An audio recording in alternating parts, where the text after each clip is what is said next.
Lenny, we're in a public place. Take that down. Stop. Make Stop. the bakery business great again. Make the restaurant business great again. Lenny. Make our book great. Lenny, no. Lenny, there's a way to do it. You're not doing it correctly. How many employees are we going to have left if ICE just marches in our store and take the employees? Adaeze. What are you going to do? Adaeze. What are you going to do? Trump will save us. Don't worry about it. David, the restaurant industry has been suffering. I mean, mainly suffering for years now. Now that we have a real president in our office, Trump will save the restaurant industry as we know it today. I believe in the guy. I've always believed in the guy. I know whatever he's going to do is going to be great for us. Besides helping bring down costs, bring down inflation, reducing rates. David, it's the business savvy. It's the art of the deal. It's everything and anything that Trump has learned, whether as a businessman or in office, putting it as collective together to make this restaurant industry what it was, what it used to be, and even better. Here, though, in liberal Los Angeles, some folks might be offended by what you're saying. What is the response when you tell people that? David, to hell with everybody else. Our industry is suffering right now. We need it to not just survive, but prosper. I don't care about the liberals. I mean, and honestly, it doesn't matter whether you're right or left. You have to be Trump to be able to make this industry work and make us survive and prosper for the future and for today. The restaurant industry is dealing with overwhelming challenges these days. There's the minimum wage increase, which many restaurant owners say is killing them. For example, the roughly $18 an hour here in Los Angeles, forcing some restaurant owners either out of business or out of California, where some are fleeing the state. In addition to the labor costs, there are increased food costs, workers' comp, insurance, rent costs, and staffing shortages where restaurant owners now say it's been difficult to find good workers. Many restaurant owners say all these challenges combined are greatly impacting their profit margins, with many restaurant owners insisting the Biden inflation and looming recession of the last administration further complicated the restaurant landscape. Lenny Rosenberg is a President Trump fanatic. He worships Trump, the deal-making prowess, the business know-how. Lenny is the owner and operator of NYBD and Bakery, located in Santa Monica, California, a SoCal city hotspot with some New York Jewish flavor. Here in liberal Los Angeles, Lenny admits he's kind of the devil, blasphemous, sacrilegious for even daring to suggest President Trump is a great president, and Trump is going to save the restaurant industry and the small business industry. I'm going to make a hat. Trump will make the restaurant industry great again. You're saying make restaurants great again? Absolutely, David. The restaurant industry is obviously suffering. There's only one man in America who can change things around, and his name is Trump. Trump has been a businessman his whole entire life, since he's been a kid. Learned it from his father and took it to another degree. He's built buildings. He's had businesses. He's forlayed into being the president of the United States. Who else can go from a businessman to being the president of the United States? There you go. David, since Biden took office, our industry, our restaurant industry, has been decimated by inflation. That's all we hear. Inflation. We had a terrible Fed governor who just didn't see. He called it transitory. Notice how he doesn't mention that word anymore. He screwed up our economy because of that. And as you've noticed, in the last 4 or 5 months since Trump has taken office, immediately he has brought inflation down. It's been a lot easier on us, but it's still tough. Our food cost has gone skyrocketing. It's come down a little bit, but not enough at this point. When the food cost goes up, we have to raise our pricing. When we raise our pricing, we lose customers because customers don't want to spend that kind of money. Lenny Rosenberg was the first restaurant owner in California to go public over LA's minimum wage increases. Despite the backlash, he tried to tell the world that the increases were going to be the beginning of restaurant closures throughout the state. He knows about this all too well. A decade ago, Lenny was the owner and operator of one of Southern California's most famous Jewish delis, Lenny's Deli in West LA. His restaurant was sort of a comfort getaway for thousands of customers every year, dining on lox and bagels, corned beef or pastrami on rye, matzo ball soup. In its glory days, Lenny's Deli had well over 100 employees. However, when the then $15 minimum wage hit LA, Lenny says he knew this was trouble for him. Eventually, he had to sell the business due to all the costs, not just the minimum wage, to be fair. There were obviously other costs as well. And after owning and operating dozens of restaurants, Lenny claims he knows best. David, as you know, I'm a minimum wage connoisseur at this point.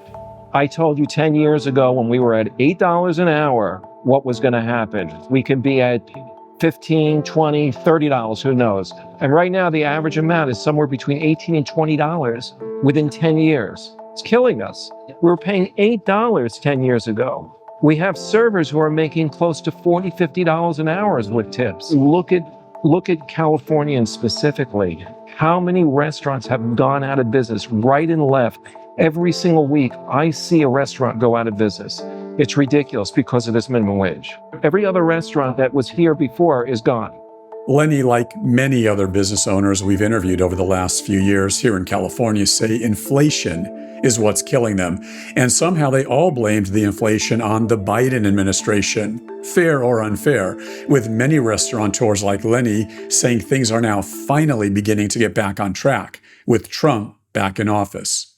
David, inflation represents a cancer in our business. It decimates all aspects of the restaurant industry or retail in general. Inflation hits our food costs that we're buying the purveyors from. When we buy something for X amount more, we have to charge X amount more. Our customers have to pay X amount more, and eventually they buy less or they just don't buy at all. When you have to sort of absorb that cost, do you find yourself having to pass it on to the customer? Do you have to raise prices? Do you have to change your sort of working plan? How does that work? Well, as a 40-year veteran in this business of an employer, it affects my pricing, and I absorb it to a certain point. But after a certain point, over the last couple of years, we've had to raise pricing. In general, most restaurants that I know, because I keep in touch with all the restaurants that I know, they raise pricing at least 3-4 times a year. How many customers do you think you're going to lose in a year if you keep raising pricing like that? On a fixed income and you're not working anymore, you have to really watch the pocketbook. Can you provide, as a restaurateur, can you provide, top quality, really delicious food, but at a price that just doesn't feel like, doesn't feel like overdone, like really expensive. You can get great food in LA, all over the place, Santa Monica in particular, great restaurants, but it's quite expensive, and it's a disincentive because you can't spend, if you're on a fixed income, you certainly can't spend that kind of money. So that's, the way I see it is the restaurant business has always been a difficult business. The equation for probably most people, especially people that are working, there's a ton of people that are retired and so forth, is to provide really good value. And that's a question of quality and price. We've talked to some other restaurant goers over the last few weeks, and lots of the folks we're talking to saying they're getting sticker shock when they read the menu and see the prices, and they attribute it to inflation and the rising costs, et cetera. What's your take when you look at the menu these days and see the prices? It's exactly right. I mean, it's almost like, are you kidding? I mean, what are you? No, I'm sorry. Oh, you go into a restaurant, you're right. They are more expensive now, and they're going out of business, which is sad. Local restaurants have problems sticking around. There is a major problem now with all of this. How often do you go to restaurants? I go a lot because I hate cooking. So I pretty much either take out or go to a restaurant probably about 4 times a week. Although, as you were telling me earlier off camera, it kind of makes a dent in the wallet. Yeah, it does. It's absolutely more expensive, and sometimes you can't even talk about it because people think it's political. And it's not political, it's a pocketbook. Customers are definitely feeling every fatigue you can think of, whether it's tipping fatigue, whether it's buying fatigue. Of course, we've had to raise our pricing on the menu because what we're paying for is raised. So of course the customer's price is raised. They're going to buy less or not buy at all for that matter. And the same thing with tipping. They're going to tip less or not tip at all for that matter. Most places today, not me of course, but most places put a surcharge on their ticket because they got to pay for everything. Trump is the greatest businessman ever. I am the greatest restaurateur ever. I have never failed at a restaurant. I've had north of 30 restaurants. I think I've lost count at this point, and I know how to pivot in any situation. I've had restaurants in 9/11. I've had restaurants during COVID. I've had restaurants during this horrible inflation period. I don't fail, just like Trump. Here's another example of how Trump is going to save the restaurant industry. He has went out of his way to try to pass this law on no tax on tips. What a great idea. Lenny insists you must listen to Trump. As both Lenny and Trump like to say, the president won a mandate last November. He won the electoral vote, the popular vote, which in this case included the Lenny Rosenberg vote, certainly. Trump won the House, the Senate, and the hearts of many. However, one Trump vote that was not won was that of Adaeze Nwanonyiri. So just who is this Trump critic? Well, Adaeze just happens to be the wife of Lenny Rosenberg, and she is the co-owner of NYBD and Bakery. But, big but, I think that he's very totalitarian, very cutthroat, marches to the beat of his own drum, literally ignoring the bystanders, the team members, and just doing what he wants to do for himself. And ultimately, it destroys other people. So, safe to say at the very least, you're skeptical of Trump? That's an understatement. Why? I mean, look at what he's doing right now in LA. It's not a secret. People are working, and when people are working at different mom and pop shops, you have ICE come in and just pluck different workers during business hours because they do not have, papers. So that's very cutthroat, that's very abrupt, and everyone's losing. People are losing family members, we're losing workers. There's no one helping in the kitchen, no one helping with the stove, making food. It's a nightmare. It seems, though, that President Trump has some business plan to try to get things back on track. You do not agree? But I believe that he's going about it the wrong way. It's not the way you do it. How should he be going about it? He should be going about it in baby steps. Step 1, have the detailed plan like he does. Step 2, just give people warnings. Step 3, create timelines, not drastic timelines like right now. Do it in different increments and also get feedback from other people, not just himself. The concerns that I have for Trump is that he's too emotional. His game plan is too emotional, and it shows. You cannot have people coming into establishments and just plucking workers out. As a true leader, it takes thought, absorption, and sometimes waiting to say the correct thing when the timing is right. It's all about timing, and I think that his timing is off. So with all that said, obvious question, how do you and Lenny coexist?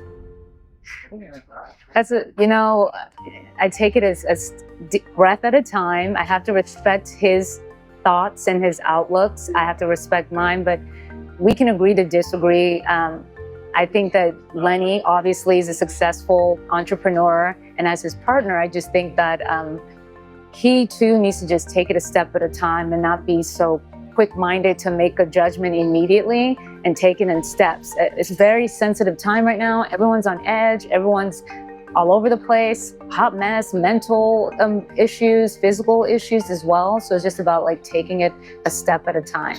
And are you saying Trump is contributing to this mess? Without a doubt.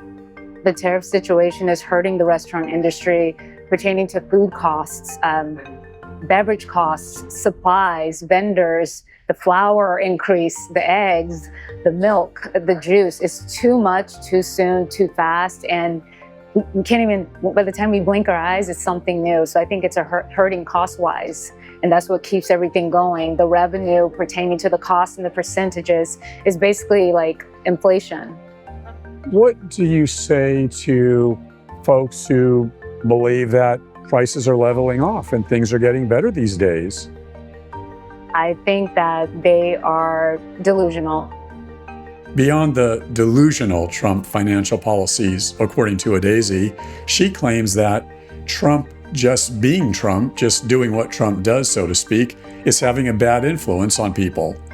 Different demographics. Some of them, if they love Trump, you can see their attitude and behavior and demeanor towards, the employees or even myself. A lot of people are taken aback that I'm a co-owner. So, this is contributed to Trump and his rhetoric. Baby steps. I agree with your vision, but I think it's too... Me and Trump don't take baby steps. We take large steps. I have a question for you. Folks are going to think this is shtick. This is not, because it's making me a bit uncomfortable. The question I have for you, and I ask this in all seriousness, how do you guys coexist at home? Because politics can be so dividing, so divisive. Folks have lost friends over liking Trump, not liking Trump. Marriages have split over Trump. Seriously, how do you guys deal with it? Because you both are so polar opposite in your political beliefs, your political ideology. Well, we've learned to leave business at work and personal at home. We don't discuss politics and try not to discuss business at home. Although she steps over the boundaries at least 50% of the time, but I kind of ignore it. But yes, we leave business with business, Trump with Trump, home with home. And the reason I step over the boundaries because if Lenny's walking around with this hat at home, morning, afternoon, and night, and putting it in my face right now. I'm going to make a new hat, by the way. Make the restaurant business great again. This is what I have to deal with at home. No, we don't deal with it. We don't do that. He wears the hat at home. Do that here. I don't know. I don't wear the hat at home. Step back from their daily arguing, bickering, fighting over President Trump, and there is a moral to this story that two people from polar opposite backgrounds, polar opposite walks of life, polar opposite political beliefs can find a way to communicate. I wish it would change. Just another day in paradise. According to, does it look like paradise? It's not. I'm gonna get a hat for you. I got a hat for you. We're gonna put It's a Sweet World. Possibly I like spoke too soon. It's a sweet world. Make the restaurant business great again.